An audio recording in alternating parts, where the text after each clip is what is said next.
Hello friends, using the Trade Ideas Live Racing to create a watch list, and I found something that is interesting. So I'm going to show you again how simple it is to simulate trading. We don't even need to open up the trading simulator. We can do it all directly from the chart. So again, this particular stock caught my eye. GFAI had a pretty strong morning, and now it's pulled back. And I've given myself a price alert. So let's clear that price alert. And that gives us now the ability to simulate what a trade using a pullback here on this particular move would be. First thing we're going to do is click the buy button. That gives us some crosshairs. I'm going to go ahead and drop those crosshairs pretty much right where the current price is. And let's just wait and see if we can get a simulated fill here.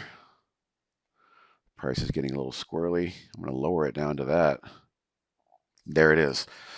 What I want you to take a look now is notice what we have up here. We can manage everything directly from the chart. We have 422 shares at 23.26, and we are currently down $14. What I would like to do is show you again, there's our buy tag. If we were to use this stop loss here, it's a 362 stop loss. Let's go ahead and bring that up just a little bit, maybe around $300, and we'll drop it. And there is our risk management. Everything is done graphically inside of the chart. There's no grids, there's no buttons, there's no menus. It's so simple.